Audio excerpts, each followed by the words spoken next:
Hola hermanos, felices Pascuas de Resurrección. Hoy es jueves de la octava de Pascua.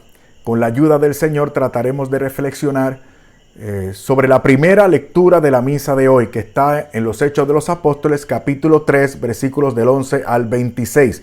Hechos de los Apóstoles, capítulo 3, versículos del 11 al 26. Esta reflexión la podríamos titular de la manera siguiente: Dios primero, ustedes después y yo al final, lo cual sería la actitud de un verdadero cristiano, ¿verdad que sí?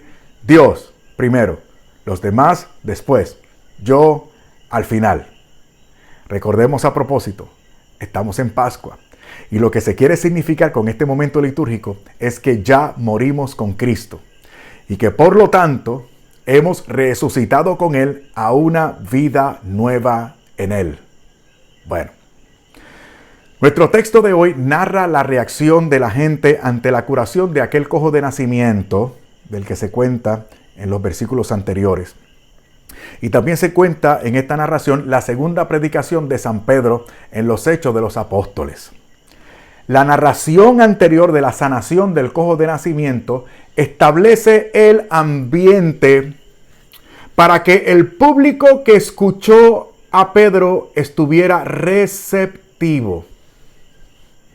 Miren qué interesante. Ustedes conocen la curación. Capítulo 3, a partir del primer versículo del libro de los Hechos de los Apóstoles. Está el cojo de nacimiento en la puerta que llaman de la Hermosa.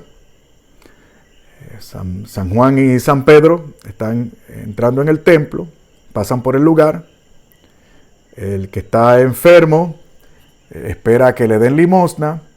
Pedro llama su atención: míranos. Cuando mira el cojo a Pedro, este último exclama: no tengo oro ni plata, pero lo que tengo te doy. En el nombre de Jesús Nazareno, levántate y anda.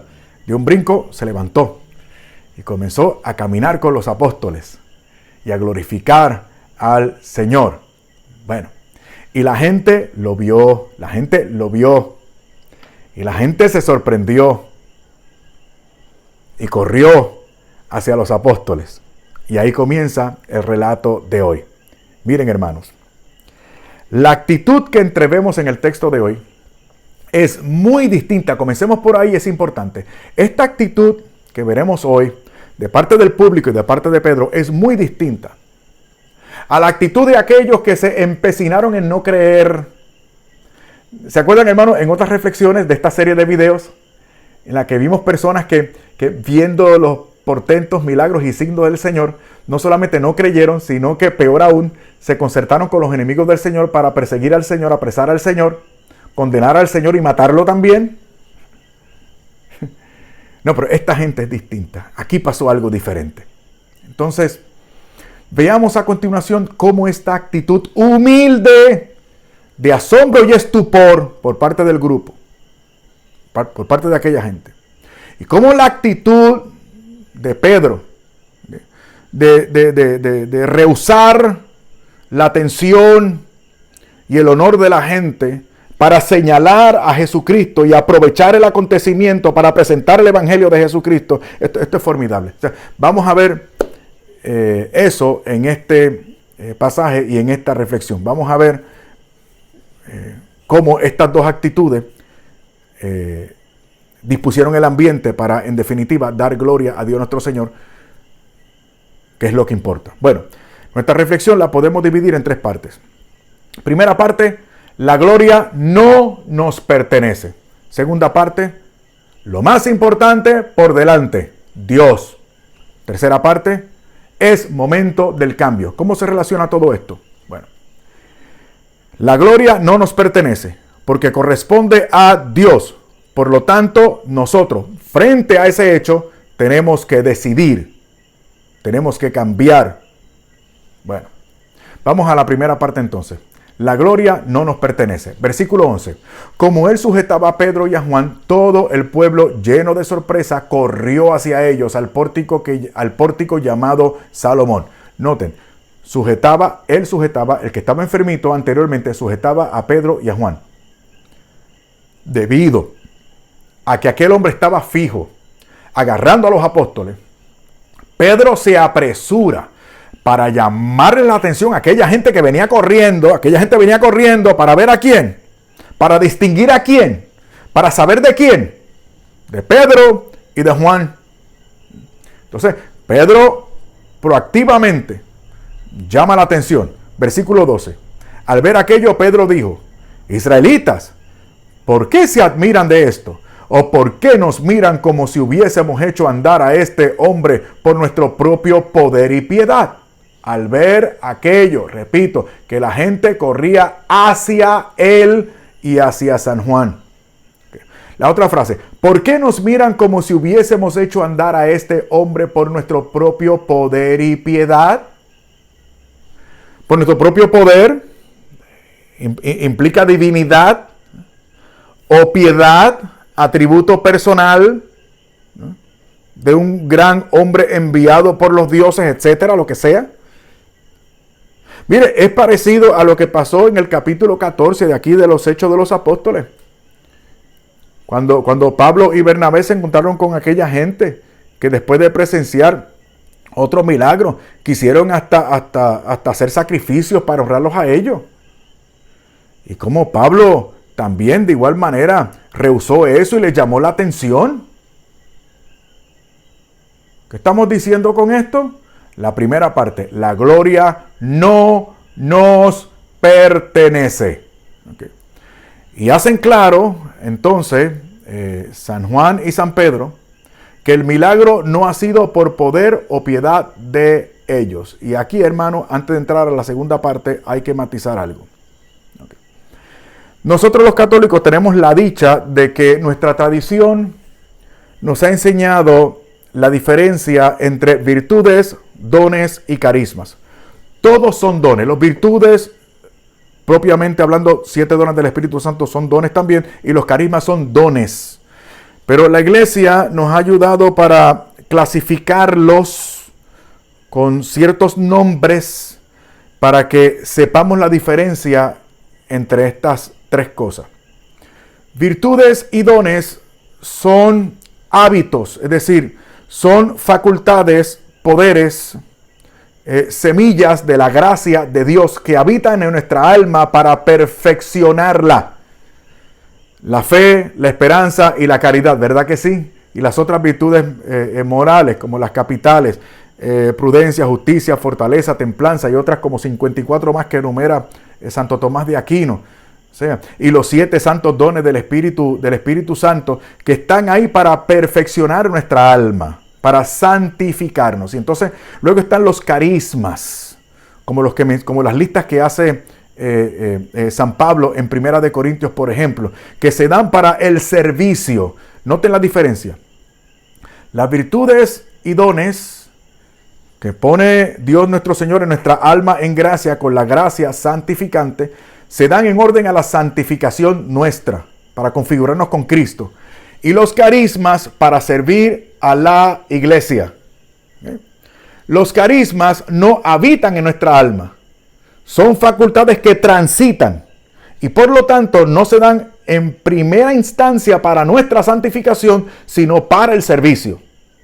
Esto es importante, hermanos, porque por lo general nosotros enfatizamos los carismas, porque es lo más espectacular, es lo que llama la atención. Fue lo que le pasó a esta gente. ¿De qué se fijó esta gente? En el milagro, en el milagro.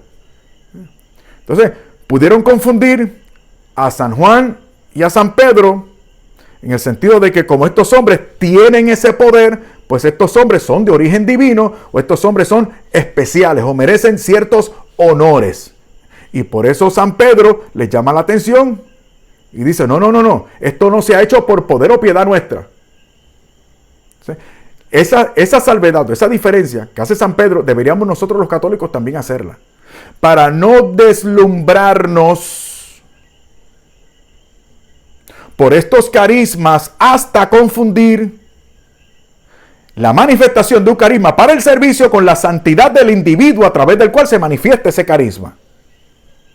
Hermano, perdonen que haya hecho este paréntesis, pero es importante porque yo soy hermano de ustedes. Yo quiero que ustedes estén bien encaminaditos y que ustedes pues no se desalienten o se desencanten cuando se encuentren con una persona, una de las cuales podría ser yo, que ustedes estiman o creen o suponen que está por encima o que tiene cierto grado de santidad o de excelencia espiritual. Y resulta que lo que les asombra a ustedes sea una facultad del Espíritu que transita a través de mí para servirlos a ustedes.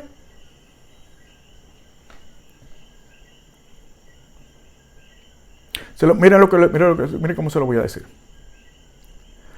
Usted puede tener el carisma de resucitar muertos y estar en pecado mortal. Así se lo voy a poner. ¿Se acuerdan el Santo Evangelio? Cuando aquellos tipos quieren sacarle en cara al Señor. Señor, pero en tu nombre realizamos milagros, en tu nombre profetizamos. Eso significa que en tu nombre predicamos. El carisma de profecía en el Nuevo Testamento es la predicación. ¿Y qué le dice el Señor? Apártense de mí, obradores de maldad. Nunca les conocí. Yo que viajo tanto en nuestros países, veo a la pobre gente cómo se desencantan, se escandalizan. Ay, ese sacerdote era mi líder, era mi maestro, era mi director, un hombre de Dios, un hombre lleno del Espíritu, un hombre poderoso en la palabra, un hombre que leía el pensamiento, un hombre bueno. Y resulta que todo este tiempo había vivido una doble vida. Mira, ahora resulta que todo este tiempo estaba con fulana y se fue y fundó otra iglesia. ¿Qué fue lo que pasó? Carismas. Y son buenos, y son para el servicio, y hacen falta, y hay que procurar los carismas mejores. ¿Okay? Pero primero, lo más excelente, lo más importante es ser como Jesucristo. O sea, hacernos santos para gloria de Dios por el amor. Estoy tranquilo. Me saqué esto del pecho. Gracias, Señor. Segunda parte. Lo más importante por delante. Dios. Versículo 13. Dice, el Dios de Abraham, el Dios de Isaac, el Dios de Jacob. Miren ustedes. Yo leía esto, lo estudiaba y quedaba fascinado. Este Pedro es increíble. Mire cómo llama la atención sobre quién es, como quién es el que manda, de quién es la gloria, quién tiene el poder. Noten, el Dios de Abraham, el Dios de Isaac, el Dios de Jacob, el Dios de nuestros padres, ha glorificado a su Hijo Jesús, a quien ustedes entregaron y... ¿Estaré leyendo yo bien esto? ¿Estaré yo leyendo bien esto, hermanos? Sí, eso es lo que dice aquí. Y revisé muchas ediciones y versiones de la Biblia. Y dicen lo mismo. Y está de acuerdo con los manuscritos. Y con el original griego. Dice San Pedro, a quien ustedes entregaron y negaron. Y negaron. En presencia de Pilato, cuando éste había resuelto soltarlo. Ustedes se entregaron y negaron. Pero ¿con qué fuerza de cara Pedro se atreve a decir una cosa como esta? Pero si hacía 40 días que él había hecho lo mismo. Es más, lo hizo peor. Porque él está echando en cara que ellos negaron al Señor en presencia de Pilato. ¿Saben ustedes en presencia de quién Pedro negó al Señor? Del Señor mismo. La tercera negación. Se cruzaron las miradas. Jesucristo lo vio. Y Pedro sabe que Jesucristo presenció su cobarde y pública negación. Y ahora Pedro le está diciendo a esta gente, ustedes negaron al Señor. No solamente lo dijo, lo repitió en el versículo 14, hermanos. Vuelve al versículo 14. Ustedes negaron al santo y al justo. Y hago una salvedad, no estoy criticando a Pedro, no lo estoy reprobando, al contrario. Esto lo valida. Y podemos aprender muchísimo. Porque si Pedro tuvo su pasado, usted también. Y yo ni se diga. Y a veces, otros o nosotros mismos, Nos servimos de nuestro pasado para acomplejarnos o dejarnos amilanar o disimular la fe que ahora tenemos y al Señor al cual amamos. ¿Por qué? Porque como total yo me porté mal, yo di mal ejemplo, por culpa mía se desbarató esta familia. Mire el escándalo que formé y ahora con qué cara yo voy a decir. Escúcheme bien, señor, señora. Todo es hecho nuevo en Cristo. Versículo 14, vuelvo a insistir. Ustedes negaron al santo y al justo y pidieron que le indultaran a un homicida. Ustedes negaron al santo y al justo. Y luego más adelante va a decir que hicieron eso por ignorancia. Ahora les pregunto a ustedes, ¿ignoraba Pedro quién era su Señor? No. Pedro sabía mucho más y mucho mejor y mucho más correctamente acerca de Jesucristo que aquellos que pidieron su muerte. Y lo hicieron por ignorancia además. Y San Pedro se lo está diciendo aquí. Aún así, noten ustedes, hermanos.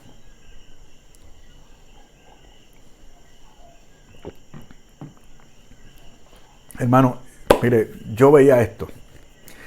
Y la verdad es que me dieron unas ganas de llorar.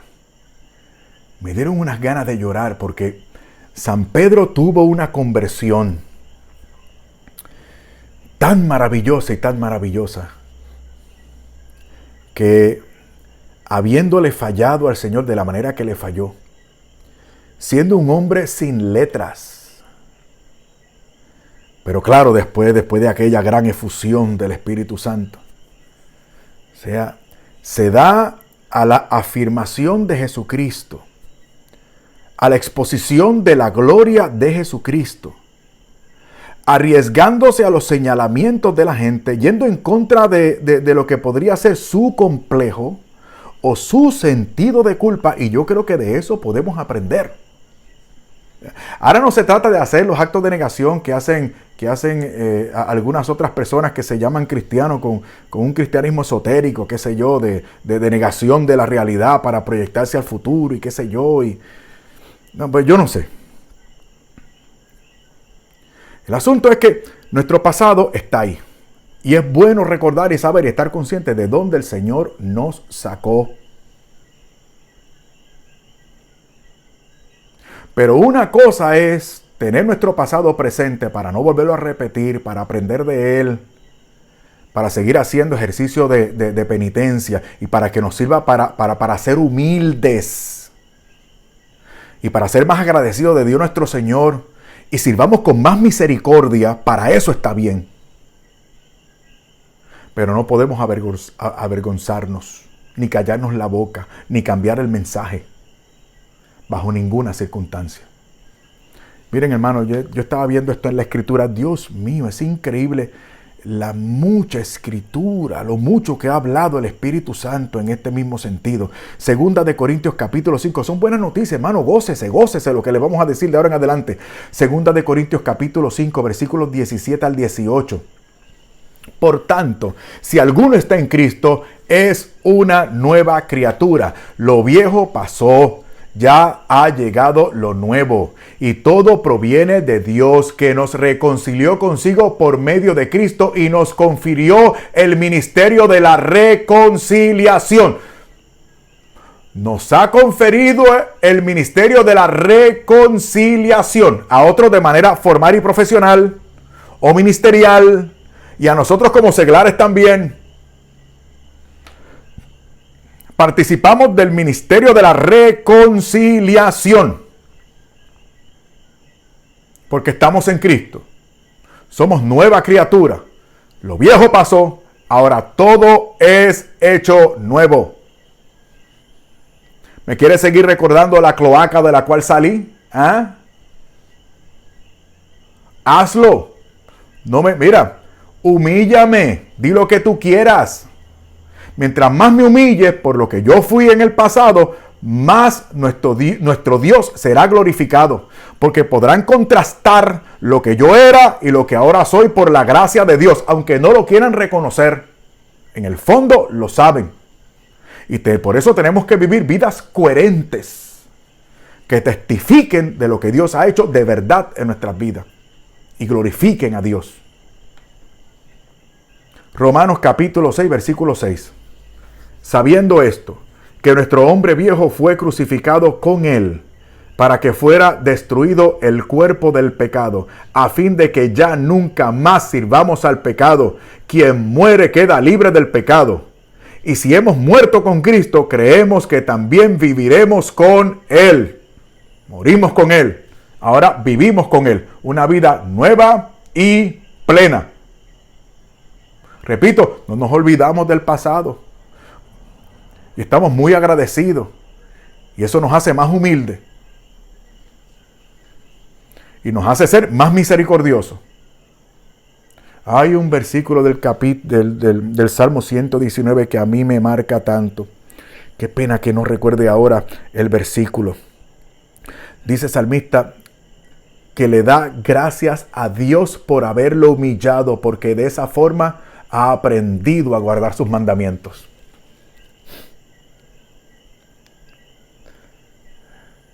Recuerden ustedes otra cosa que dice el Señor en el Santo Evangelio con respecto a aquella mujer que entró, aquella mujer pecadora pública que entró en casa del fariseo, de Simón el fariseo. Y el Señor concluye que sus muchos pecados le son perdonados porque mucho amado. Porque a quien se le perdona poco, poco ama. Colosenses capítulo 3, versículos 10 al 12 y también el 14. Tengan paciencia, hermano, estas son buenas noticias, esto es para que se goce. Y os habéis revestido del hombre nuevo, que se renueva para lograr un conocimiento pleno según la imagen de su Creador, para quien no hay griego o judío, circuncisión o no circuncisión, bárbaro o escita, siervo o libre, sino que Cristo es todo en todos. Por tanto, como elegidos de Dios, santos y amados, revestidos de entrañas de misericordia, lo que estábamos diciendo. Por tanto, revestidos de entrañas de misericordia, de bondad, de humildad, de mansedumbre, de paciencia. Concluye el versículo 14. Sobre todo, revestidos con la caridad, que es el vínculo de la perfección. Ahora como que comenzamos a ver la razón por la que Pedro fue tan humilde. La razón por la que Pedro fue tan impactante con esta predicación que dio. Y por eso más adelante, en los versículos finales, hace esta misma salvedad. Bueno, esto es para ustedes, para los judíos, en primer orden, pero también para todo el mundo. También para todo el mundo. Mira cómo esta vida de Pedro, lo que fue, los errores que cometió y los aciertos que tuvo también, lo prepararon y lo dispusieron para que realizara este ministerio como líder y pastor de la iglesia con mayor efectividad. En nombre de Jesucristo, a semejanza de Jesucristo. Evangelio según San Juan capítulo 15, versículo 3. Miren qué belleza, miren lo que dice. Vosotros ya estáis limpios por la palabra que os he hablado. Qué lindo. Romanos capítulo 8, versículos 1 y 2. Romanos capítulo 8, versículos 1 y 2. El capítulo 8 de Romanos. Se habla de la vida en el Espíritu. Uno de mis capítulos preferidos en toda la Biblia. Versículos 1 y 2. Así pues, no hay ya ninguna condenación para los que están en Cristo Jesús. No hay ninguna condenación para los que están en Cristo Jesús. Aunque los demás le condenen. O aunque esté pagando condena por algo que hizo. ¿Quién sabe si usted preso detrás de esa reja? No, quién sabe no. Yo estoy seguro que usted preso detrás de esa reja está más libre que muchos que están acá afuera, que están presos del pecado, del egoísmo, de la soberbia, de la prepotencia. Así pues, no hay ya ninguna condenación para los que están en Cristo Jesús, porque la ley del Espíritu que da vida La ley del Espíritu de la vida que está en Cristo Jesús te ha liberado de la ley del pecado y de la muerte. A Él toda la gloria, el honor y el poder. Me acordaba también de la actitud de San Juan Bautista. San Juan Bautista. Qué mucho llamaba la atención San Juan Bautista, qué muchos fueron donde él. Los mismos fariseos, las libertades que se tomaron con Jesucristo, no se atrevían a tomarlas con Juan el Bautista, el último gran profeta del Antiguo Testamento. El mismo Señor Jesucristo decía, de los nacidos de mujer no ha habido otro mayor que Juan. Y mire lo que dice San Juan en el Evangelio según San Juan, lo que dice San Juan Bautista en el Evangelio según San Juan, capítulo 3, versículos del 25 al 30, dice, pero algunos de los seguidores de Juan comenzaron a discutir con un judío sobre el asunto de la purificación y fueron a decirle a Juan, Maestro, el que estaba contigo al otro lado del Jordán, los discípulos de Juan celándolo, ¿no? De quien diste testimonio, ahora está bautizando y todos lo siguen a él. Fueron con chisme a Juan. Aquí hay alguien que nos está robando el show. ¿Cómo puede ser esto? Y Juan les dijo, nadie puede tener nada si Dios no se lo da. Ustedes mismos me oyeron decir claramente que yo no soy el Mesías. Las cosas como son. Yo no soy el Mesías, sino uno que ha sido enviado delante de él. En una boda, el que tiene a la novia es el novio, y el amigo del novio, que está allí y lo escucha, se llena de alegría al oírlo hablar. Así también mi alegría es ahora completa. Es necesario que él crezca y que yo disminuya. Cuando usted no tiene esta actitud, que es la actitud cristiana, usted sufre.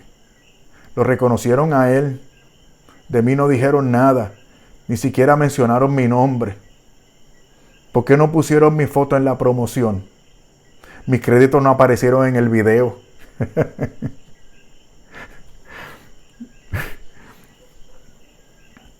Versículo 15. Mataron al autor de la vida, a quien Dios resucitó de entre los muertos, del cual nosotros somos testigos. Sigue predicando Pedro. Y por la fe en su nombre, a este que ven y conocen, su nombre le restableció. Y la fe que viene de él le dio la completa curación ante todos ustedes. Y noten que otra vez está hablando del nombre. Y esto es importante porque el nombre, como aprendimos en un video reciente, el nombre implica con la autoridad de. Entonces, no solamente esto lo hizo Jesucristo, ya cuando dice en el nombre implica que lo hizo Jesucristo, pero implica también que Jesucristo tiene poder. Y eso es lo que implica el nombre. El nombre es la persona y todo lo que esa persona tiene y representa. Por eso es que se utiliza tanto el término el nombre o en el nombre de en la Santa Biblia. Tercera parte. Es momento del cambio. Es momento del cambio. Con respecto a lo que hemos visto, es momento del cambio. Escuche, mi hermano. El pasado ya pasó. Es lamentable. Qué pena. Lo sentimos mucho. Ojalá hubiese sido distinto. Pero eso fue lo que pasó. Y lo siento. Y me duele. Y doy gracias a Dios por todo. Porque ese pasado, esa humillación, ese cargo de conciencia, fue lo que me llevó a sus pies y al arrepentimiento y a la conversión, que es lo que San Pedro le está requiriendo a esta gente. ¿Y ahora qué? ¿Hay algo que podamos hacer? Sí. De acuerdo con los versículos que faltan, hay 4 cosas que podemos hacer. Rapidito sobre ellas. Número 1, acepte su ignorancia. Lea el versículo 17. Ahora bien, hermanos, sé que obraron por ignorancia lo mismo que sus jefes. Número 1, acepte su ignorancia. Sea humilde. Número 2, Reconozca que Él ha estado en control. Versículo 18. Pero Dios cumplió así lo que había anunciado de antemano por boca de todos los profetas, que Jesucristo padecería. Todo lo que está pasando, no comprendo cómo, no sé por qué, pero todo ha obrado en pro y a favor de un plan trazado por Dios, del cual yo y usted y todos nos beneficiamos, aunque no podamos explicarlo ni entenderlo totalmente y a la perfección, porque no somos Dios. Segundo, entonces, reconozca que Él ha estado en control. Número 3, arrepiéntase y cambie de vida. Es decir, mire, hermano, dice la Biblia que el justo peca 7 veces todos los días. Hay que también aquí hacer la diferencia. Una cosa es los pecados a los cuales cometemos por las razones que sea, y otra cosa es vivir en pecado, o vivir en pecado como un estilo de vida, sin ningún tipo de contrición o apercibimiento, sin ningún tipo de remordimiento, sin ningún tipo de resolución después de pecar para cambiar y reconciliarnos con el Señor. Son dos cosas distintas. Nosotros no somos perfectos y lamentablemente todavía consentimos pecados veniales. No somos perfectos, no siempre hacemos lo que corresponde, pero aún así nos arrepentimos y cambiamos de vida. Como hemos dicho en esta reflexión, hemos aprendido. Pasó. El Señor nos perdonó. Cambiamos de vida. Seguimos pendientes de Él porque por las experiencias pasadas somos más humildes. Y sabemos y conocemos el material del cual estamos hechos. Y sabemos que la concupiscencia mora en nuestros miembros. Y hay algo que tira de la ropa hacia abajo. Por eso, una vez más, humildad. Número 3, arrepiéntase y cambie de vida. Versículo 19 al respecto. Arrepiéntanse, por tanto, y conviértanse para que sean borrados sus pecados. 4. Reconozca y viva bajo el señorío de Jesucristo. Repito, ¿qué es lo cuarto que podemos hacer? Reconozca y viva bajo el señorío de Jesucristo. Permítame, versículos 20, 21, 26. Permítame. De modo que vengan del Señor los tiempos de la consolación y envíe el Cristo que ha sido predestinado para ustedes a Jesús, a quien es preciso que el cielo lo retenga hasta el tiempo de la restauración de todas las cosas, de las que Dios habló por boca de sus santos profetas. ¿Ven ustedes? Apunta a Jesucristo, glorifica a Jesucristo, ensalza a Jesucristo. Versículo 26. Al suscitar a su Hijo, Dios lo ha enviado en primer lugar a ustedes para bendecirlos cuando cada uno de nosotros se convierta de sus maldades. Dios ha enviado a su Hijo para bendecirlos. ¿Cuándo? Cuando nos convirtamos de nuestras maldades. ¿Saben algo? Todas las promesas de Dios en la Santa Biblia son condicionadas. Todas. Eso de usar los textos de la Biblia como un mantra. O sea, yo declaro la palabra y sucede lo que yo digo en el nombre de Jesús. Porque estoy usando el nombre. Estoy diciendo las palabras mágicas correctamente. Eso no funciona así. Nos bendice, dice aquí, cuando cada uno se convierta de sus maldades. Tenemos que concluir. Vamos a concluir con un versículo precioso de la Sagrada Escritura al respecto. Gálatas, capítulo 2, versículo 20. Miren qué bonito. Dice, vivo, pero ya no vivo yo, sino que Cristo vive en mí. Y la vida que vivo ahora en la carne, la vivo en la fe del Hijo de Dios, que me amó y se entregó a sí mismo por mí.